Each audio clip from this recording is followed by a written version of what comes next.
श्यामा श्याम श्यामा श्याम जय श्यामा श्याम। बोले बाल कृष्ण लाल की। तो एतस्मात् अपरम किंचित मनः शुद्धै न विद्यते। श्रीमद् भागवत महापुराण के अलावा इस कलयुग में और इससे सरल, इससे सहज, इससे सुगम, इससे अच्छा कोई साधन नहीं है मुक्ति पाने के लिए। और इसीलिए इसको ये आर्ट ऑफ लिविंग है, ये जीवन जीने की कला को तो बताता है और उसके साथ साथ ये अपने जीवन को तो कल्याणमयी बनाता है। उसके साथ साथ हमारे कुल में, हमारे कुटुंब में जितने भी अगर कोई अधोगति को भी प्राप्त हुआ तो वह सिर्फ और सिर्फ श्रीमद् भागवत महापुराण में ही वह योग्यता, वह क्षमता है कि वो उन पूर्वजों को भी तारता है। इसलिए इस कलिकाल में ये ज्येष्ठ श्रेष्ठ है। परीक्षिते कथा मुक्तुम सभायाम संस्थिते सुखे सुधा कुंभम कृत्येव देवास्तत्र समागतः। उस समय का वर्णन करते हैं सूत जी महाराज कि जिस समय परीक्षित जी को सुखदेव जी ने कथा सुनाने के लिए तत्पर हुए थे ना, उस समय देवता लोग भी इस कथा को सुनने के लिए आए थे, लेने के लिए आए थे। लेकिन समस्या क्या हुई थी? सुधा सुकम नत्वा वदन सर्वे स्वकार्य कुशलासुरा। वो आए, सुखदेव जी को प्रणाम भी किए। देखिए, इसका मतलब यह है कि हमको कथा कैसे सुनना है, ये ध्यान रखना है महात्मा के द्वारा कि देवता लोग आए और सुखदेव जी को प्रणाम किए। और प्रणाम करने के बाद, क्योंकि स्वकार्य कुशलासुरा, अपने कार्य को करने के लिए, कार्य को बनाने के लिए कुशल होते हैं देवता। इसलिए उन देवताओं ने सोचा कि समुद्र मंथन के द्वारा हमने अमृत तो प्राप्त किया है, एक अमृत मेरे पास में है, और जो कथा रूपी अमृत है ना, उस अमृत को भी हम सब प्राप्त कर लें। लेकिन वहां आने के बाद में देवताओं ने क्या कहा? कथा सुधाम प्रेक्षिष्य गृहीत्वैव सुधामिमाम। ये जो कथा रूपी सुधा है ना, ये जो कथा रूपी अमृत है, ये हमको दे दो। किससे कहा? सुखदेव जी से। और जो अमृत है ना, जिसको मतलब परीक्षित जी को भय है मरने से, इसलिए इस अमृत को, ये जो घटामृत है, जो घट में अमृत है, जो हमारे पास जो अमृत है, इसको इनको पिला दो, ये मरेंगे नहीं, और हमको कथा अमृत दे दो, काम खत्म। एवं विनिमय जाते सुधा राज्ञापति यदाम पपाश्यामोयम सर्वे श्रीमद् भागवतामृतम्। जब ऐसा व्यापार करने के लिए कहा देवताओं ने सुखदेव जी से कि इसको ले लो, उसको दे दो, कथा रूपी सुधा, कथा रूपी अमृत मुझे दे दो, देवताओं ने कहा।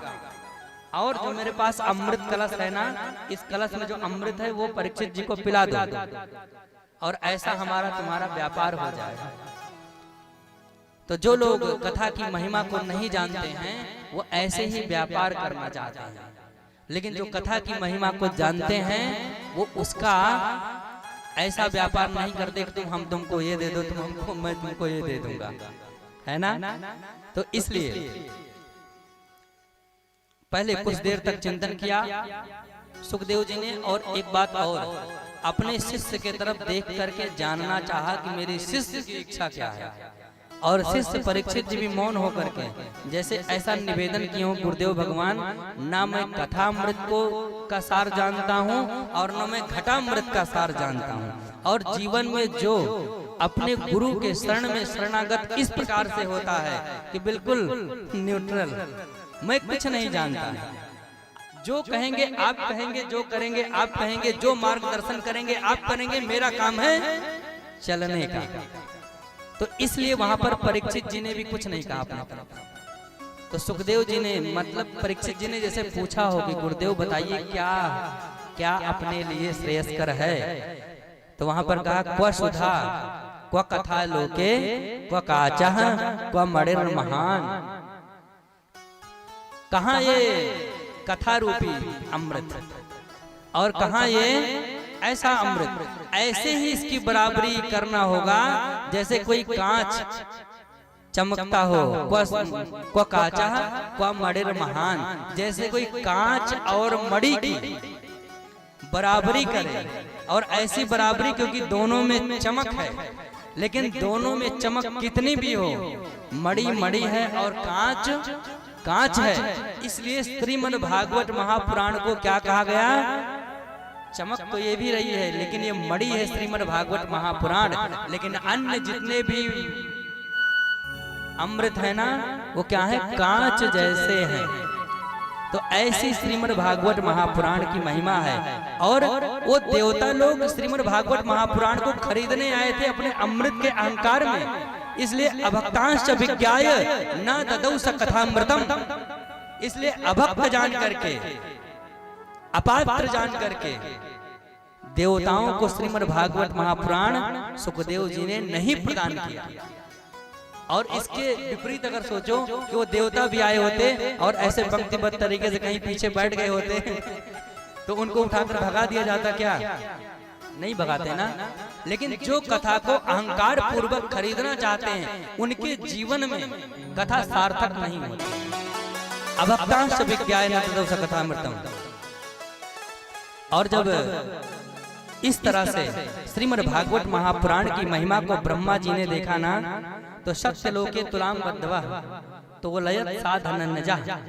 उन्होंने देखा कि कलयुग में ऐसा एक कोई पुराण है कि जिसको देवता लोग भी प्राप्त नहीं कर पा रहे हैं, उसकी महिमा क्या है हमको जानना है। तो उन्होंने सत्य लोक भू भू स्वाहा महाजना तपा सत्यम, वो 7वें नंबर पे जो सत्य लोक ब्रह्मा जी का है ना, वहां पर तराजू लगाया गया। तराजू समझते हैं ना? तराजू लेकर के एक तरफ जितने भी संसाधन थे मुक्ति के, एक पड़ले में, 2 पड़ला होता है तराजू का ना, एक पड़ले में एक साइड जितने भी ग्रंथ थे धीरे धीरे सब रखते गए, पर एक तरफ श्रीमद् भागवत महापुराण रख दिया गया। लेकिन जब श्रीमद् भागवत महापुराण रखा गया ना तो उसका पड़ला उठा नहीं, और जितने भी इधर ग्रंथ, जितने भी इधर शास्त्र रखे गए वो सब ऊपर के ऊपर ही रह गए। और ऐसी स्थिति को देख करके लघुन्यानि जातानि गौरवेण इदम महत्, ब्रह्मा जी ने देखा कि ये तो सभी श्रीमद् भागवत महापुराण के आगे लघु शून्य जैसे। और श्रीमद् भागवत महापुराण अपनी इतनी गरिमा, इतनी महत्ता, इतना महत्व को प्राप्त किया है कि इसको कोई ग्रंथ हिला कर नहीं पा रहे हैं। और ऐसा देख करके ऋषियों को सबको विस्मय हुआ। और विस्मय होने के बाद सबको ये पूर्णतया निश्चित हो गया कि इस कलयुग में, इस कलिकाल में श्रीमद् भागवत महापुराण जैसा ग्रंथ इस संसार में उपलब्ध नहीं है।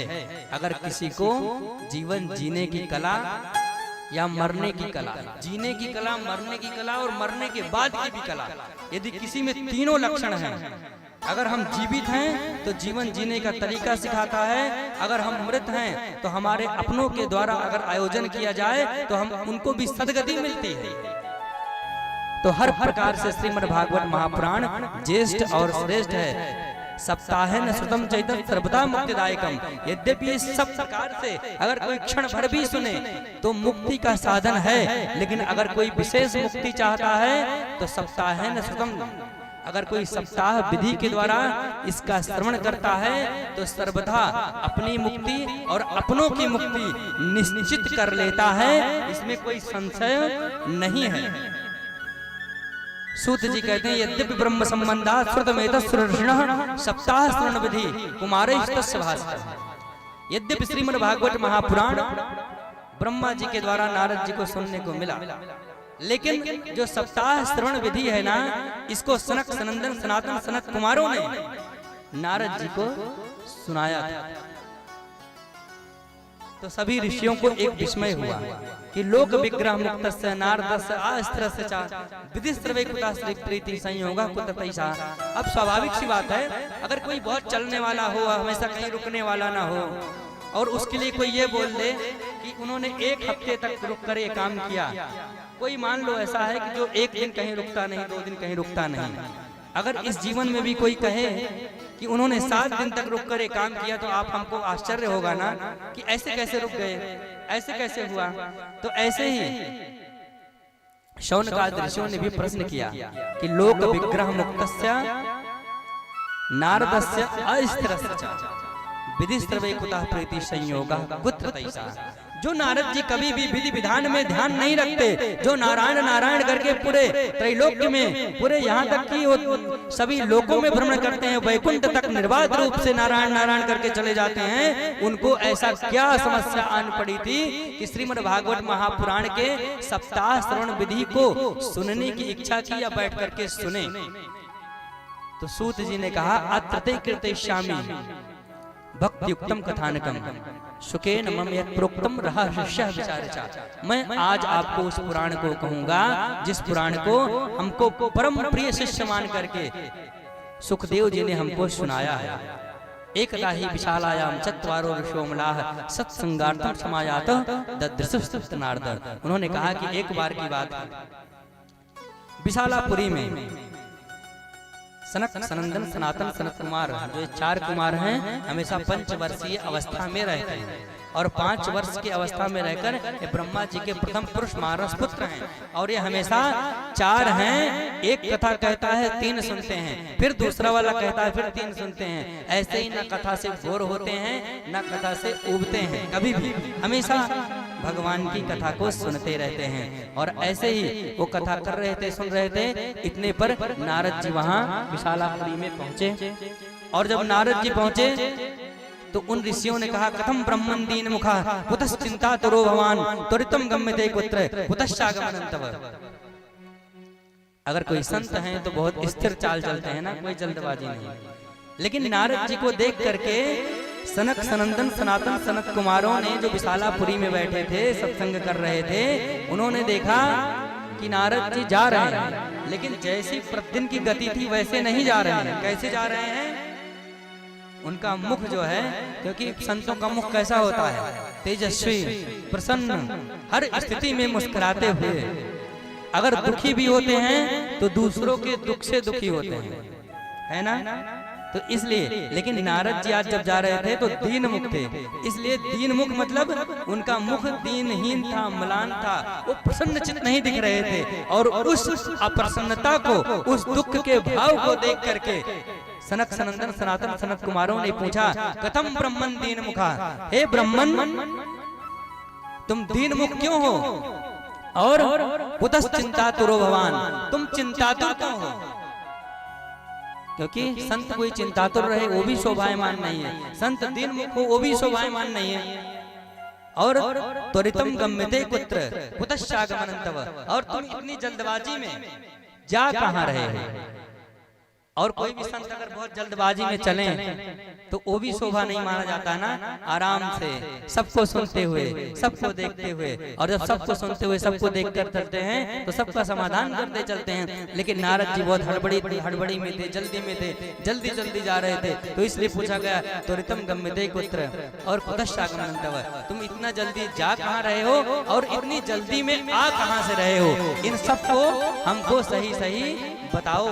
इदानीम शून्य चित्तोसी गतवित्तो यथो जना तबेदम मुक्त संगस्य नोचितम वद कारणम। कोई संत है, महापुरुष है और शून्य चित्त है, जैसे किसी लोभी का, किसी कृपण का, किसी कंजूस का अगर पैसा गिर जाए तो कितना दुखी होता है ना? कोई कंजूस, कोई वैसे तो पैसा किसी का भी गिरे ढूंढता तो सब कोई है, लेकिन अगर कोई कृपण हो, कंजूस हो, उसका अगर संपत्ति खो जाए, संपत्ति नष्ट हो जाए तो कितना दुखी होगा।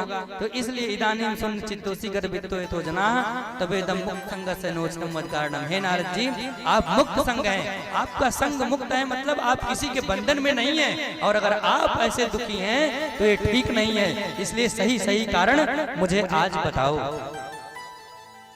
तो नारद जी ने कहा नारदोवाच में कि देखिए, मैं अपने दुख से दुखी नहीं हूं, तो नारद जी ने बहुत सुंदर वर्णन किया है कि अहम तु पृथ्वी में आतो ज्ञात्वा सर्वोत्तमामिति, मैं तो पृथ्वी लोक में गया था, इस ध्येय से गया था कि पृथ्वी लोक सर्वोत्तम लोक है। और जिस पाप ताप संताप को आज हम देख रहे हैं ना इस जीवन में, आज के पहले ही नारद जी ने उसको अपनी दिव्य दृष्टि के द्वारा आज के भी पहले की स्थिति का वर्णन कर दिया। क्या? अहम तो पृथ्वी में आतो ज्ञात्वा सर्वोत्तमामिति पुष्करंच प्रयागंच काशीं गोदावरीं तथा हरिक्षेत्रम श्री क्षेत्रम श्रीरंगम सेतुबंधनम एवं आदि तीर्थेषु ब्रह्मांडितस्तथा नपश्यम कुत्रचित् शर्म मन संतोषकारकम कलना धर्म मित्रेण धरेयं वारितादुना सत्यम नास्तपा शौचम दया दानम न विद्यते उदरम भरणो जीवा वराका कूटभाषणा मंदा स्मंदमतया मंदवाक्या उपद्रता पाखंड नृता संत विरक्तास परिग्रह तरुणी पिता के शालको बुद्धिदायका कन्या विकर्ण लोभा दंपति नांच कलकनम। ये सारे क्या हैं? ये सारे इसलिए बोले गए कि नारद जी ने ये सब कलयुग का वर्णन किया कि इस कलयुग में क्या क्या समस्याएं हैं। कि सौनकादि ऋषि सनक सनंदन सनातन सनत कुमारों, मैं पृथ्वी लोक में गया, सबसे अच्छा मानकर गया, सभी तीर्थों में भ्रमण किया, पर तीर्थों में भ्रमण करने के बाद में मैंने जिस अपेक्षा के साथ वहां गया था वो मुझे आत्मसंतुष्टि नहीं मिली। क्यों नहीं मिली? क्योंकि वहां पर बहुत सारी समस्याएं हैं। कन्या विकर्ण लोभा दंपति नांच कलकनम। इस संसार में यदि बहुत प्रकार की समस्याएं हैं, लेकिन समाज में संसार में लोग लोभ से कन्याओं का स्त्रियों का क्रय विक्रय कर रहे हैं। और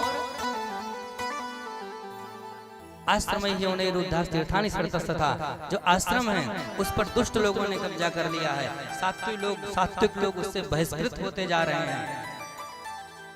और अगर संसार में अब अगर किसी को बुद्धि भी लेना होता है, ज्ञान भी लेना होता है, तो लोग ज्ञान अपने भाई से नहीं लेकर किससे लेते हैं? श्यालको बुद्धिदायका। अगर किसी से कोई विचार लेना होता है तो जीवन में सभी रिश्ते गौड़ होते जा रहे हैं। अगर कोई रिश्ता अगर एक अच्छा चलता दिख रहा है तो केवल साले का, मतलब श्यालको बुद्धिदायका। अब लोग अपने भाई से लोग परामर्श नहीं करते। कोई परामर्श करना होता है तो केवल और केवल इस कलयुग में अपने सालों से परामर्श करते हैं। यद्यपि ये कोई दोष नहीं है, लेकिन अक्सर देखा जाता है कि जो साले होते हैं वो केवल अपने बहन को अपने मन में रख करके कोई विचार देते हैं, वो पूरे परिवार को नहीं देख पाते ना। और कई बार इसलिए ऐसा होता है कि परिवार में समस्याएं आने लगती हैं जब कोई साला ही अगर कोई ज्ञान देता है ना। लेकिन बहुत सारे समाज में ऐसा भी देखा जाता है कि मामा लोग बहुत अच्छा पालन पोषण भी करते हैं, तो इसलिए शालको बुद्धिदायका।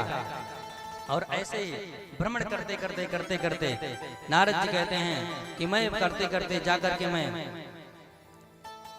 यामुनम तटमापन्नो यत्र लीला हरेर्भूत तत्राश्चर्यम मया दृष्टम श्रूयतान तन्मनुष्यरः।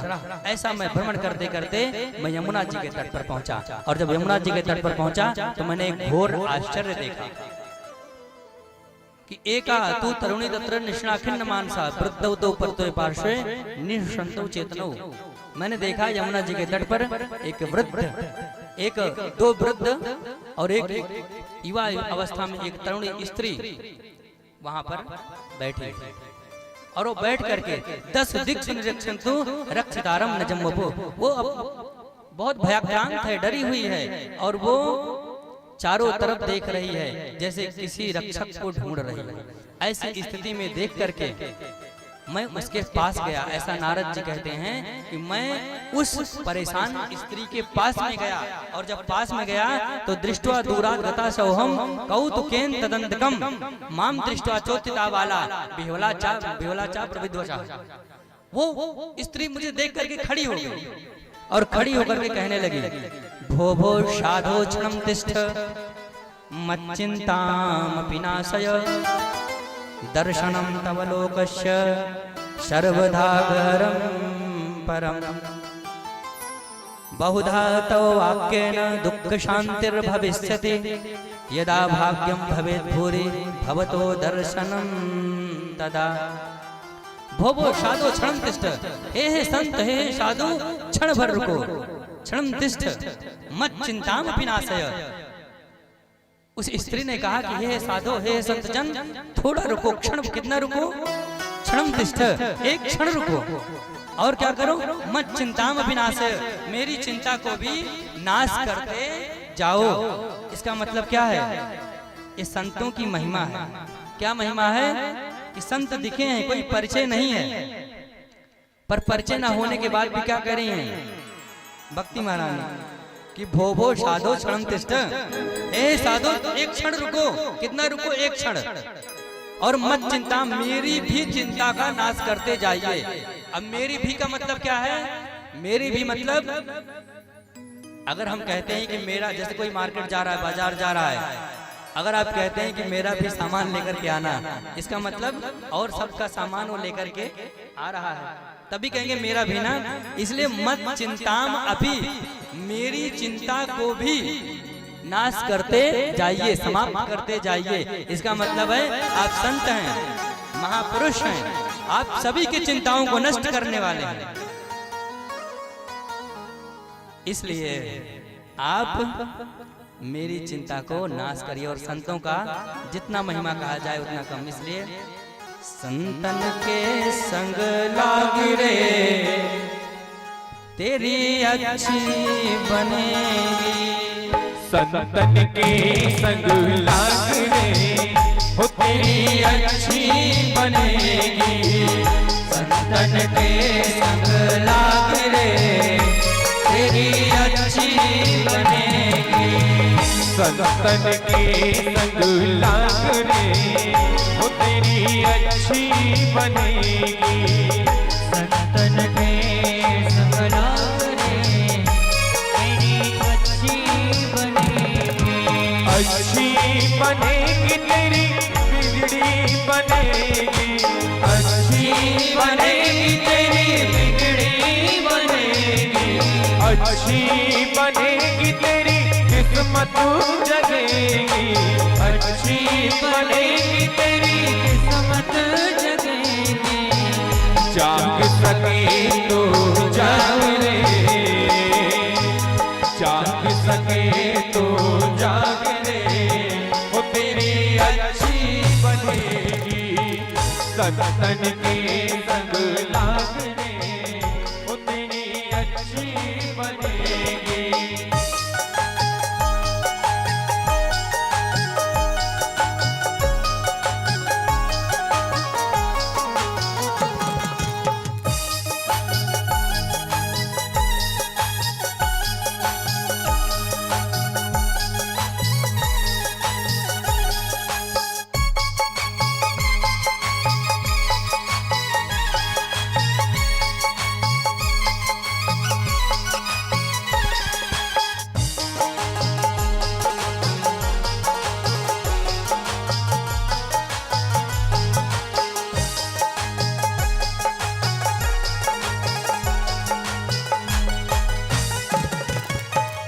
ध्रुव जी की बन गई, प्रहलाद जी की बन गई। ध्रुव जी की बन गई, प्रहलाद जी की बन गई।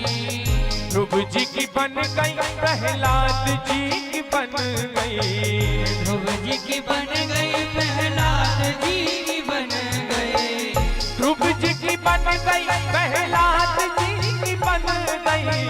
ध्रुव जी की बन गई, प्रहलाद जी की बन गई। हरि कीर्तन में लाग रे, हरि कीर्तन में लाग रे वो तेरी अच्छी बनेगी। हरि कीर्तन में लाग रे वो तेरी अच्छी बनेगी। संतन के संग लाग रे वो तेरी अच्छी बनेगी।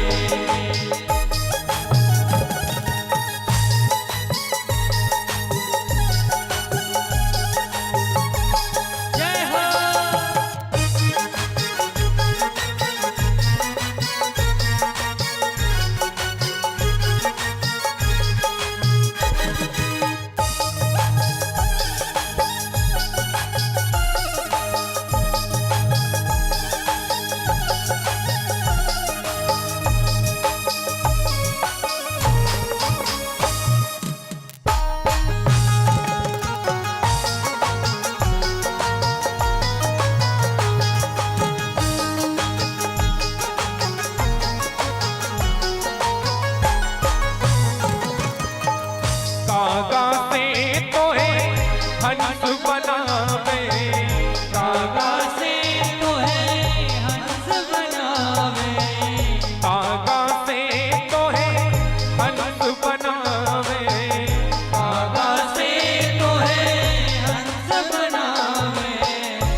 जाए दिल की ताक रे, मिट जाए दिल की ताक रे, वो तेरी अच्छी बनेगी तन के संग लाग रे, वो तेरी अच्छी बनेगी तन के संग लाग रे, वो तेरी अच्छी बनेगी तन के संग लाग रे, तेरी अच्छी बनेगी।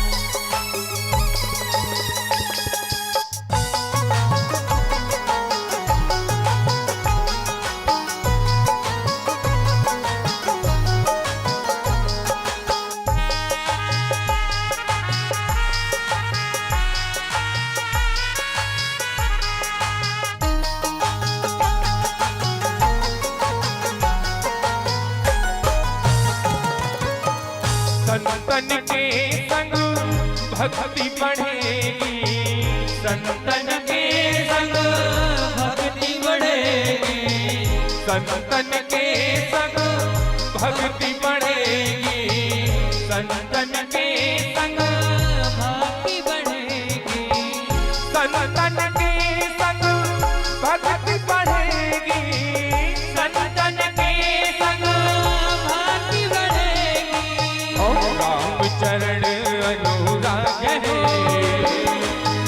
राम चरण अनुराग रे, वो तेरी अच्छी बनेगी, राम चरण अनुराग रे, वो तेरी अच्छी बनेगी, संतन के संग लाग रे, वो तेरी अच्छी बनेगी, संतन के संग लाग रे, तेरी अच्छी बनेगी।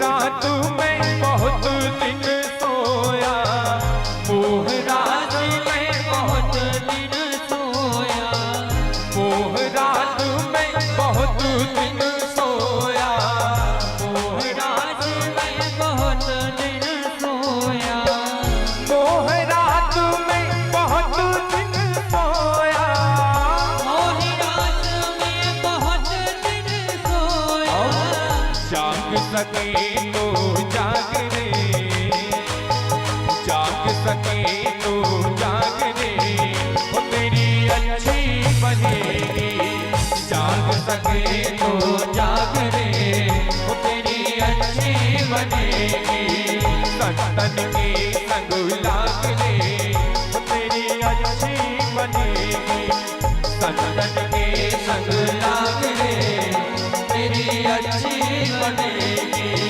संतन के संग लाग रे, तेरी अच्छी बनेगी, संतन के संग लाग रे, तेरी अच्छी बनेगी, संतन के संग लाग रे, तेरी अच्छी बनेगी, संतन के संग लाग रे, तेरी अच्छी बनेगी, तेरी अच्छी बनेगी, तेरी अच्छी बनेगी।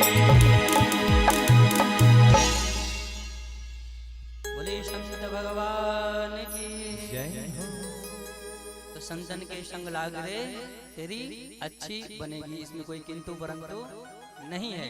अगर संत का सत्संग हो गया, संत का साथ हो गया, तो श्रीमद् भागवत महापुराण एक बहुत बड़ा उदाहरण है कि भक्ति महारानी अभी जिस भी अवस्था, जिस भी स्थिति में है ना, जब नारद जी से मिली और उन्होंने कहा मत चिंता में, मेरी चिंता को विनाश करते जाओ, क्योंकि आप समस्त संसार की चिंताओं को नष्ट करने वाले हैं, समाप्त करने वाले हैं। और स्थिति देखिए, संत से परिचय है या नहीं है ये मैटर नहीं करता, आप संत के प्रति कितनी आस्था से गए हैं ये बहुत मैटर, बहुत महत्व रखता है। जिन संत से, जिन नारद जी से भक्ति महारानी ऐसी प्रार्थना कर रही थी ना, उन नारद जी ने सामने से पूछ लिया, वास्तव काई मोचे मां नार्या का पद्मलोचना वर देवी सविस्तारम सस्य दुखस्य कारणम। कहिए देवी, अब कोई आपसे कहे कि मेरा काम करते जाओ और सामने से आपसे पूछ ले आप कौन हो, आप किसी को कहो कि आप जा रहे हो मेरे भी कार्य करके आना, तो आप और सामने से पूछ ले कि आपका पता क्या है, तो आपको अपमान महसूस हो सकता है ना कि मुझे जानते ही नहीं। पर भक्ति महारानी ने जब कहा कि मेरी चिंता को नाश करते जाओ, तो नारद जी ने कहा, क्वाच तुम कौन हो, क्वाई मोचे मां, और ये जो दोनों पुरुष वृद्धावस्था में पड़े ये कौन है, और नार्या का पद्मलोचना जो तुम्हारे आसपास बहुत सारी सुंदर स्त्रियां बैठी हैं वो कौन है, वद देवी सविस्तारम। देखिए संत की कृपा, संत को रोका गया, क्षणम तिष्ठ वो साधो क्षणम तिष्ठ, एक क्षण रुको, और वो संत क्या कह रहे हैं रुकने के बाद में, वर देवी सविस्तारम। इसलिए संत के पास जाओ तो बहुत सारा समय मत मांगो, बस इतना कि आप मेरे ऊपर अनुग्रह करें, कृपा करें, और जब कृपा कर देंगे तो अंगीकृतम स्वीकृतना परिपालयन्ति। जो भक्त का, जो भगवान का नियम है वही भगवान के भक्तों का भी नियम है। अगर एक बार स्वीकार कर लिए, चाहे क्षण भर के लिए भी, तो आपका योगक्षेमम वहां में हम, जैसे भगवान उद्घोषणा करते हैं कि तुम्हारे योगक्षेम, तुम्हारे बिजनेस व्यापार को सब कुछ मैं देखूंगा, ऐसे जब संत स्वीकार कर लेते हैं तो जीवन की समस्त जिम्मेदारियों को वो आपका अपने ऊपर ले लेते हैं। तो इसलिए नारद जी ने कहा, वर देवी सविस्तारम, देवी तुम चिंता मत करो, विस्तार पूर्वक कहो। तो भक्ति महारानी को बहुत अच्छा लगा, उन्होंने कहा, अहम भक्तिर्दिख्याता इमौ में तनयौ मतौ। अगर तुम पूछते हो ना भगवान की मैं कौन हूँ, तो मैं, मेरा नाम भक्ति है, और इमौ में तनयौ मतौ, और ये जो दोनों पुरुष है ना वृद्धावस्था में, ये जो मेरे पुत्र हैं, और ज्ञान वैराग्य नामानो काल योगेन चरचरो, ये ज्ञान और वैराग्य के नाम से जाने जाते हैं, और काल के योग से, काल के दुष्प्रभाव से ये वृद्धत्व को प्राप्त हुए हैं, वृद्धा अवस्था को प्राप्त हुए हैं। और आपने पूछा कि सुंदर स्त्रियां कौन है ना, तो गंगाद्य सरितश्चेमा मत सेवार्थम समागतः, ये गंगा आदि नदियां हैं, मुझ भक्ति की सेवा करने के लिए बैठी हैं, लेकिन मैं इनके द्वारा सेवा प्राप्त करने पर भी मैं सुखी नहीं हूँ। क्यों नहीं हूँ? उसके आगे कहते हैं कि अब आप, जैसे हम किसी के सामने जाते हैं ना, तो उसको अपनी पूरी कुंडली दे देते हैं। तो भक्ति महारानी ने कहा, उत्पन्ना, तो पहले हमको सुन लो कि मैं कहाँ क्या कैसे हूँ। तो उन्होंने कहा, उत्पन्ना द्रविड़े साहम वृद्धिं कर्नाटके गता क्वचिन क्वचिन महाराष्ट्रे गुर्जरे जीर्णतांगता। मैं भक्ति हूँ, बहुत प्रभावशाली हूँ, और प्रभावशाली के साथ साथ उत्पन्ना द्रविड़े साहम, मेरा अगर उत्पन्न होने का कोई स्थान है तो द्रविड़ मतलब दक्षिण भारत, उत्पन्ना द्रविड़े साहम वृद्धि कर्नाटक गता, मैंने कर्नाटक में अपनी थोड़ा वृद्धि को प्राप्त की, मतलब पली पढ़ी बढ़ी पढ़ाई लिखाई की। उत्पन्ना द्रविड़े साहम वृद्धि कर्नाटक गता, और क्वचिन क्वचिन महाराष्ट्र, कहीं कहीं गुजरात, कहीं कहीं महाराष्ट्र में मैं पाई गई, लेकिन गुर्जरे जीर्णतांगता, लेकिन गुजरात में पहुंचते पहुंचते मेरी स्थिति बहुत खराब हो गई, मैं वृद्धत्व को प्राप्त हो गई। एक तो ये हुआ लौकिक तरीके से, लेकिन इसका वैदिक मतलब क्या है? तो उत्पन्ना द्रविड़े साहम, भक्ति महारानी कहाँ प्रकट होती हैं? हृदय, हृदय का पर्यायवाची शब्द है द्रविड़, हृदय। उत्पन्ना द्रविड़े साहम मतलब भक्ति महारानी का स्थान हृदय है, और वृद्धि कर्नाटक गता है, और वो बढ़ती कहाँ पर है? जब कानों के द्वारा कथाओं को सुनते हैं तो वो पलती बढ़ती मतलब बड़ी होती है। कर्णाभ्याम आठति गच्छति इति कर्नाटका, अगर कान के द्वारा हम भगवान की कथा को, भगवान के नाम का श्रवण करें तो भक्ति महारानी हृदय में जन्म लेकर पलती बढ़ती बड़ी होती चली जाती हैं। लेकिन उसके बाद में क्वचिन क्वचिन महाराष्ट्र में कहीं कहीं पाई जाती हैं। इसका मतलब जो मन है ना, मन है महाराष्ट्र, और मन कैसा है? चंचलम ही मनः कृष्ण परमादि बलवत् दृढ़म तस्याहम निग्रहम मन्ये वायो सुदुष्करम। जो अर्जुन भगवान श्री कृष्ण के सामने खड़े हैं, और वो सामने खड़े होने के बाद भी ये प्रश्न कर रहे हैं कि चंचलम ही मना कृष्ण परमात्मा बलवद्दृढ़म, मेरा मन बहुत चंचल है, ये मेरे संभालने से संभल नहीं रहा है, कभी यहाँ है कभी वहाँ है। तो हम सबके मन की क्या दशा होगी? स्वाभाविक सी बात है कि जब भगवान के सामने प्रश्न बन रहा है कि मन बहुत चंचल है, तो हम सब तो स्वयं से भी इतनी काम क्रोध लोभ मोह मद मत्सर अहंकार के संसार में अपने मन को कंट्रोल कैसे करें? तो इसलिए मन में भक्ति कभी कभी पाई जाती है ना। तो इसलिए उत्पन्ना द्रविड़ेशाहम वृद्धिं कर्नाटके गता क्वचिन क्वचिन महाराष्ट्रे, मन में भक्ति कभी कभी आती है। और गुर्जरे जीर्णतांगता, गु मतलब होता है इंद्रियां, मतलब इंद्रियों में श्रोत्रम चक्षु स्पर्शनं च रसनं घ्राण में ओचा अधिष्ठाय मनश्चायम विषयान उपसेवते। जितनी भी इंद्रियां हैं ये हमको विषयों की तरफ लेकर के जाती हैं जबरदस्ती, और विषयों की तरफ जाने के कारण भक्ति महारानी वृद्धत्व को प्राप्त हो जाती हैं। इसलिए भक्ति महारानी ने कहा कि मैं अपने वृद्धत्व को प्राप्त हुई हूँ, लेकिन पूरे त्रैलोक में भ्रमण करते करते, पूरे लोक में भ्रमण करते करते जब मैं यमुना तट पर आई वृंदावन में, तो मैं तो युवती हो गई, लेकिन मेरे जो दो पुत्र हैं ना, ये अभी भी वृद्धत्व को ही प्राप्त हुए हैं। और अगर ये इनकी अवस्था, क्योंकि स्वाभाविक सी बात है, कोई माँ हो, उस माँ के सामने अगर कोई किसी बच्चे को बुखार भी लग जाए, अपने वृद्धत्व को कौन कहे, बुखार भी लग जाए तो माँ परेशान होना स्वाभाविक होता है। और ऐसी माँ, जिस माँ के सामने दो पुत्र ज्ञान और वैराग्य भक्ति के सामने मरणासन्न थे, और ऐसी स्थिति में भक्ति महारानी की दशा विह्वलता क्या रही होगी? तो इसलिए नारद जी से कहा कि अगर इनकी स्थिति नहीं सुधरी, अगर ये युवा अवस्था को या सही अवस्था को, स्वस्थ अवस्था को नहीं प्राप्त हुए, तो मैं इस लोक को छोड़ करके विदेशम गम्यते मया, मैं इस लोक को छोड़ करके मैं विदेश चली जाऊंगी। ये नारद जी को थोड़ा भक्ति महारानी ने धमकाया। और जब धमकाया, क्यों धमकाया? क्योंकि ये संत हैं और बिना भक्ति ज्ञान वैराग्य के ये संसार चल नहीं सकता। और जब मैं ऐसा कहूंगी कि अगर ये मेरे पुत्र स्वस्थ नहीं हुए तो मैं विदेश चली जाऊंगी, इसका मतलब है भारत छोड़ करके चली जाऊंगी। तो नारद जी ने कहा कि ये सब करने की जरूरत नहीं है। क्षण मात्र तज्ञात्वा वाक्यम मुचे मनीश्वरा। नारद जी ने आंख बंद किया और आंख बंद करके कहा कि चिंता मत करो, मैं तुम्हारा सब समाधान करूंगा। सुन स्वाहिता वाले युगोयम दारुणा कली तेन लुप्ता सदाचारो। देवी सुनो, अगर तुम युवा अवस्था को प्राप्त हुई हो तो इसमें वृंदावन की विशेषता है। धन्यम वृंदावनम यत्र, वो वृंदावन धन्य है जहाँ पर भक्ति नृत्य यत्र, जहाँ पर भक्ति महारानी साक्षात नृत्य करती हैं, वो क्या है? वृंदावन है। एक तो वृंदावन वो और दूसरा वृंदा मतलब तुलसी, वृंदा मतलब भक्त। और जहाँ पर भक्तों का एक समूह होता है वहाँ पर भक्ति हमेशा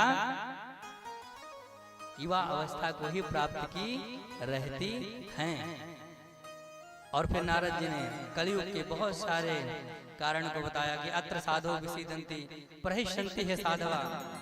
ये कलयुग है, इस कलयुग में लोग ज्ञान वैराग्य की इच्छा नहीं रखते, थोड़ा मोड़ा वृंदावन आदि थोड़ा मोड़ा ऐसे वैसे में भक्ति रखते हैं, इसलिए तुम स्वस्थ हो। और ज्ञान वैराग्य की उपेक्षा के कारण ये जर्जर अवस्था को प्राप्त हुए हैं।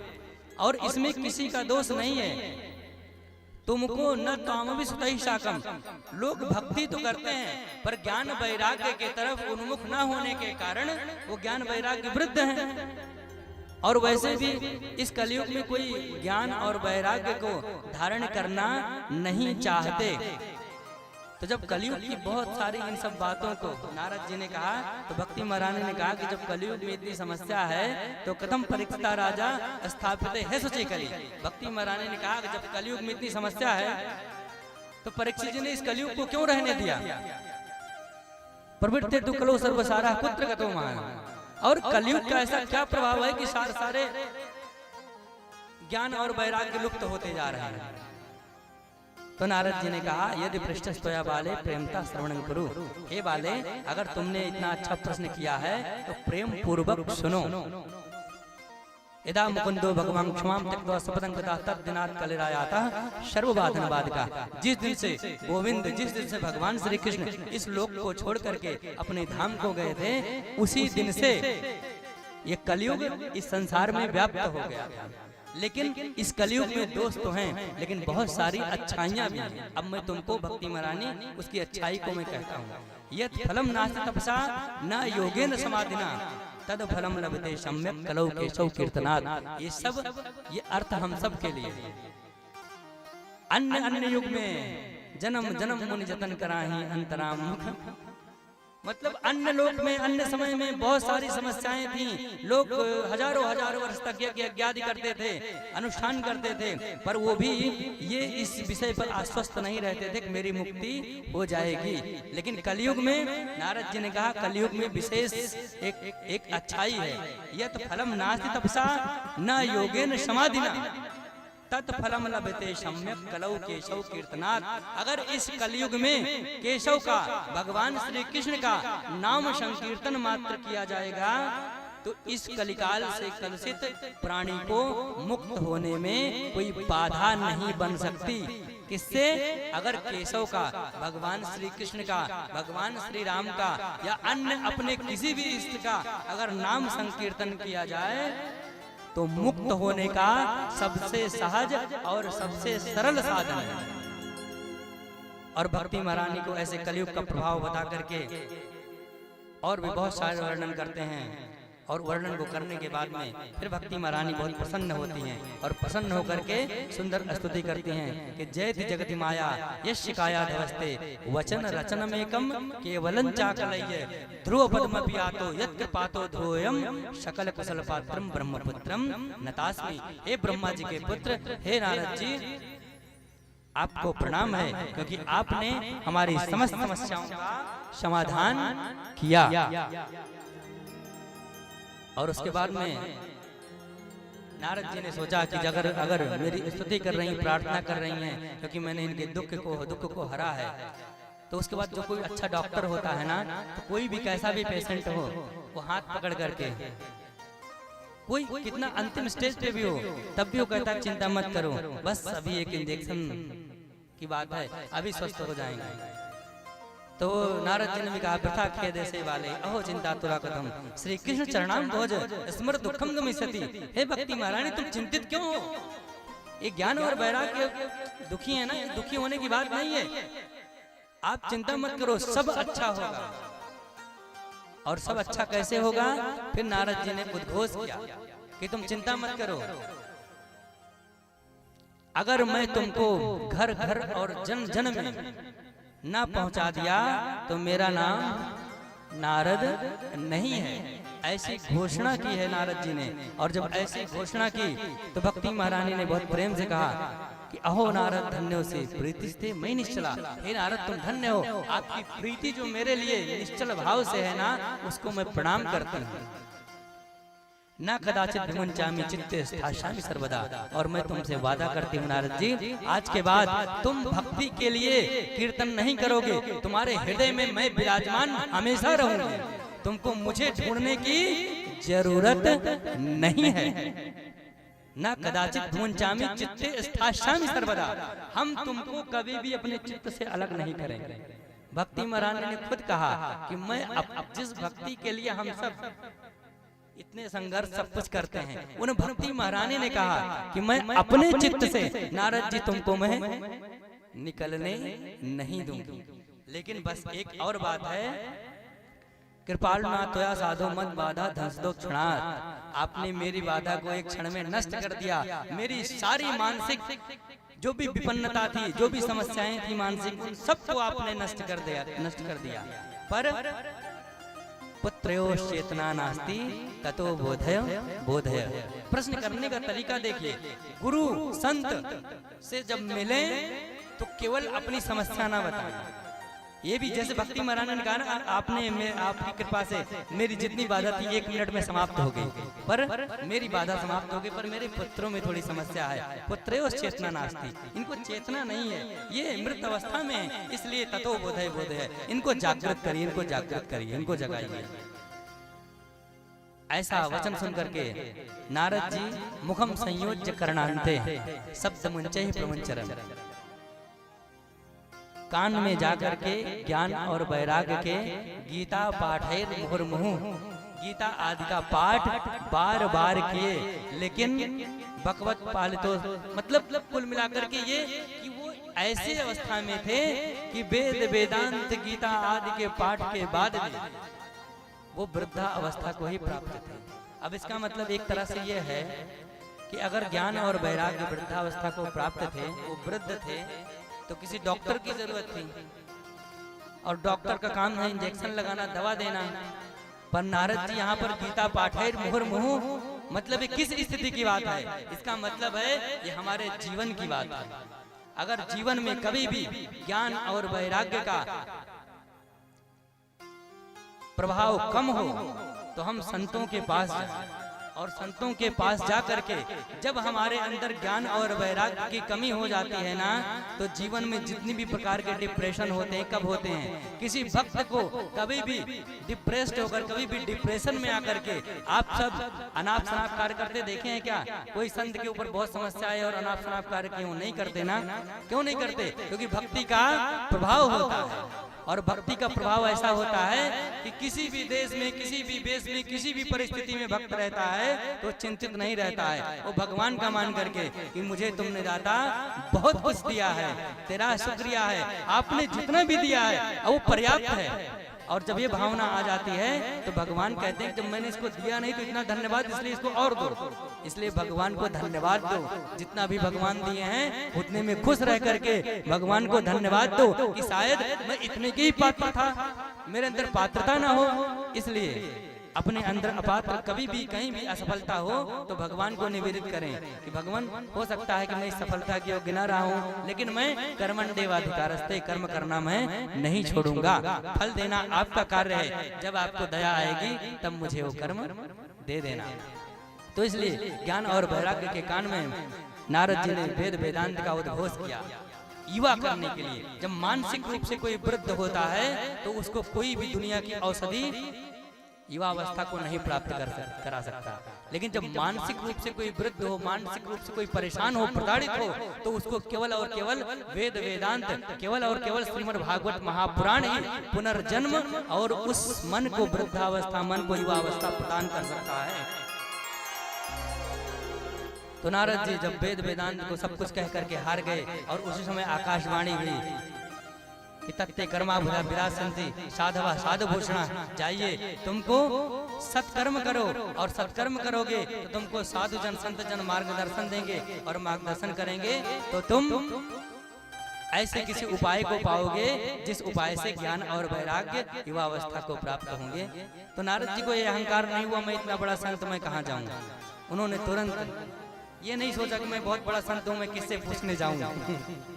तुरंत निकल पड़े और भ्रमण करते हुए जा रहे थे। जाते जाते जब कोई नहीं मिला, मुकी भूता तथा नेतु की अंतश्च पलायिता, बहुत सारे संत ऐसे थे जो नारद जी को देख करके आ रहे हैं प्रश्न पूछने के लिए, पता नहीं है, इसलिए चुपचाप होकर के धीरे से निकल लिए कि न मिलेंगे न पूछेंगे, और जब नहीं पूछेंगे तो हारने जीतने का प्रश्न ही नहीं है कि हमसे पूछे बता नहीं पाए। इसलिए बहुत सारे संत ऐसे चल दिए, बहुत सारे संतों ने हाथ जोड़ लिया कि जो चीज नारद जी स्वयं नहीं जानते उसको मैं कैसे बता सकता हूँ। अंततः करता विशालापुरी में जब जाकर के पहुंचे, जब उन्होंने सोचा कि अब कोई रास्ता नहीं दिखता, अब मुझे तप करना पड़ेगा, तपस्या करना पड़ेगा, तो उसी समय जैसे ही ये ध्यान करके बैठे कि अब मुझे ध्यान करना है, अब मुझे साधना करनी है, उसी समय तावत ददर्श पुरतः शनकादीन मुनीश्वरान, उसी समय सनक सनंदन सनातन और सनत कुमारों को आते हुए देखा गया।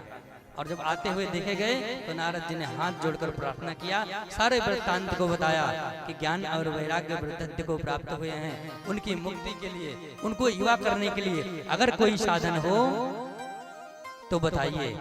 तो सनक सनंदन सनातन सनत कुमारों ने कहा, ऋषिभिर बहो लोके पंथाना प्रकृतिकृता श्रम साध्यते चे सर्वे प्रायः स्वर्ग फलप्रदा। यद्यपि ऋषियों ने बहुत सारे मार्ग को प्रशस्त किया है, बहुत सारे मार्ग को दिखाया है, लेकिन उस मार्ग में वैकुंठ साधका पंथा, जो गोपियों ने जिस पंथ को बताया है वह पंथ सर्वश्रेष्ठ है। और वह पंथ क्या है? वह पंथ है श्रीमद् भागवत महापुराण का वाचन। और श्रीमद् भागवत महापुराण के वाचन से भक्ति ज्ञान वैराग्य सभी पुष्ट होंगे। तो नारद जी ने थोड़ा प्रश्न कर लिया उसमें कि जो वेद वेदांत के उद्घोष से युवावस्था को प्राप्त नहीं हुए, वो श्रीमद् भागवत महापुराण के उद्घोष से वाचन से कैसे युवा हो जाएंगे? तो वहां पर बहुत सुंदर उदाहरण है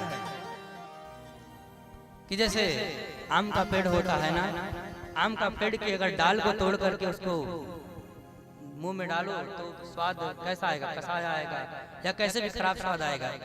लेकिन अगर उसी पेड़ के फल को जो पका हो अगर उसको तोड़ करके खाओ तो वो आम अमृत तुल्य लगेगा। इसलिए बहुत सुंदर तरीके से समझाया है कि यद्यपि वेद वेदांत के ही सार तत्व श्रीमद् भागवत महापुराण है, लेकिन जैसे वो वृक्ष है पूरा भारी इतना बड़ा वृक्ष, लेकिन जब उसमें फल लगा तो मीठा हुआ, ऐसे ही वेद वेदांत का जो फल है वो श्रीमद् भागवत महापुराण है। इसलिए ऐसा प्रश्न मत करो नारद जी कि जो कार्य वेद वेदांत से नहीं हुआ वो श्रीमद् भागवत महापुराण से कैसे होगा।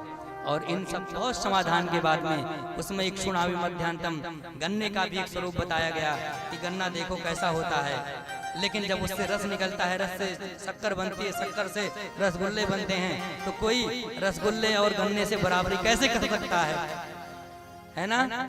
तो जब रसगुल्ले और गन्ने से बराबरी नहीं हो सकती तो वैसे ही यद्यपि भले ही गन्ने से के रस से ही रसगुल्ले का मिठास कहीं न कहीं संबंध रखता हो, ऐसे ही श्रीमद् भागवत महापुराण यद्यपि वेद वेदांत से संबंध रखता है, लेकिन उसका सार तत्व है, पका पकाया फल है। इसलिए किंतु परंतु का कोई बात नहीं है। आप ज्ञान वैराग्य को जाओ सुनाओ और वो स्वस्थ होंगे। तो सनक सनंदन सनातन सनत कुमारों के ऐसे वाणी को सुन करके नारद जी ने बहुत सुंदर वहां पर निवेदन किया, या कहो कि धन्यवाद ज्ञापित किया।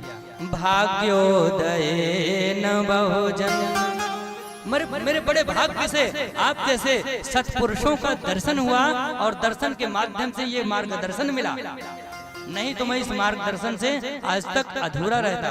क्या कहे? भाग्योदय न बहुजन समर्जितेन, भाग्योदयेन बहुजन समर्जितेन, सत्संगमं च लभते पुरुषो यदा वै। भाग्योदयेन बहुजन समर्जितेन, सत्संगमं च लभते पुरुषो यदा वै। अज्ञानहेतकृतमोहमदान्धकार नाशं विधाय हि ततो दयते विवेकः। श्री राम जय राम जय जय राम, श्री राम जय राम जय जय राम, श्री राम जय राम जय जय राम, श्री राम जय राम जय जय राम। भाग्योदयेन बहुजन समर्जितेन, सत्संगमं च लभते पुरुषो यदा। हमारे बड़े भाग्य से आप सब जैसे महापुरुषों का दर्शन हो, और आपके दर्शन के कारण अज्ञान हेतु कृतमोह मदांधकार, जो हमारे हृदय में अज्ञान रूपी अंधकार था वो अंधकार समाप्त हो गया। और आपके मार्गदर्शन के कारण जो मुझे आज आपका ये विचार मिला कि श्रीमद् भागवत महापुराण का वाचन करो, उससे ज्ञान वैराग्य पुष्ट होंगे, स्वस्थ होंगे, तो मैं करूंगा। लेकिन उसकी विधि क्या है वो सब मुझे बताओ। उन विधियों को सनक सनंदन सनातन सनत कुमारों ने कहा है कि तटम आनंद नाम कम, आनंद नाम के तट पर, गंगा जी के तट पर इस आयोजन इस श्रीमद् भागवत महापुराण के आयोजन का आप कार्यक्रम रखो। और जब कार्यक्रम रखोगे तो कथा शब्दम समाकंड तत्रिकम तरुणायते, कथा शब्द मात्र सुन करके भक्ति ज्ञान और वैराग्य ये पुष्ट हो जाता है। आयोजन अभी आपने किया भी नहीं है, केवल कथा शब्द का केवल एक संकल्प मात्र किया है। और इस संकल्प मात्र से क्या होता है? कथा शब्दम समाकंडे तत्रिकम तरुणायते, कथा से भक्ति और ज्ञान और वैराग्य को तरुणा अवस्था आ जाती है, युवा अवस्था आ जाती है। इसलिए यहाँ पर सप्ताह श्रवण विधि का श्रवण किया, आयोजन किया। और जब आयोजन किया तो उस आयोजन में बड़े बड़े ऋषि मुनि, बड़े बड़े अमलात्मा महात्मा और यहाँ तक कि पुराण वेद सभी समूर्त होकर के उस श्रीमद् भागवत महापुराण के आयोजन में आए। और आने के बाद में सब विराजमान हुए। और जब सब विराजमान हुए, क्योंकि जीवत छौ निगरिता सद पाप कर्म एना श्रुतम सुख कथा वचनम न किंचित दिक्तम नरम पश्वमम भूविहार रूपम, इस जीवन में वो जीव शव के समान है, मृत जैसा है, मरा जैसा है। कौन? जिसने श्रीमद् भागवत महापुराण का श्रवण नहीं किया। जीवत छौ निगदिता सत पाप कर्म, वो पाप कर्म है, वो मृत के समान है जिसने श्रीमद् भागवत महापुराण का श्रवण नहीं किया। और वो इतना ही कहेंगे कि उसने जो गर्भ में रह करके अपनी माँ को जो दर्द दिया है ना, वो पीड़ा है, केवल वो पीड़ा देने के लिए उत्पन्न हुआ है, पीड़ा देने के लिए जन्म लिया है। ऐसा सुंदर श्रीमद् भागवत महापुराण का वर्णन और वर्णन करने के बाद में सभी यहाँ पर आयोजन हुआ तो भक्ति ज्ञान वैराग्य सभी स्वस्थ होकर के आए। और आकर के जब उन्होंने पूछा कहाँ बैठूं, कहाँ जाऊं, तो वहाँ पर संतों ने कहा, वहाँ पर सभी सदाचार्यों ने कहा कि इन सबके हृदय में हृदयस्थ हो जाओ। इसलिए तब से लेकर आज तक जहाँ भी श्रीमद् भागवत महापुराण का आयोजन होता है, वहाँ पर भक्ति महारानी ज्ञान और वैराग्य के साथ हृदयस्थ हो जाती हैं, हृदय में आकर के विराजमान हो जाती हैं। तो वहाँ पर नारद जी ने फिर से एक प्रश्न किया कि के विशुद्धंति वदन्तु मह्यम सप्ताह यज्ञेन कथामयेन, कौन कौन इस यज्ञ से तृप्त होते हैं, मुझे बताओ।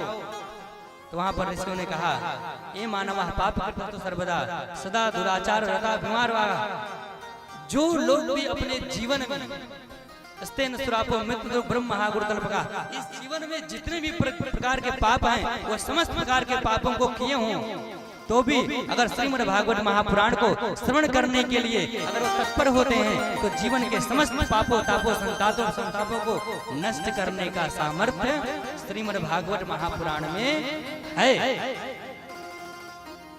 लेकिन उस समय भी नारद जी ने और सभी ऋषि मुनियों ने सोच लिया था कि अगर उदाहरण नहीं देंगे तो बाद में लोग कहेंगे कोई उदाहरण दो, क्योंकि कलयुग है ना, हर जगह लोग प्रूफ मांगेंगे। इसलिए वहाँ पर एक बहुत सुंदर प्रूफ के रूप में आत्मदेव जी की कथा आती है। तुंगभद्रा नदी के तट पर आत्मदेव नाम के ब्राह्मण थे और उनकी एक पत्नी थी धुंधली।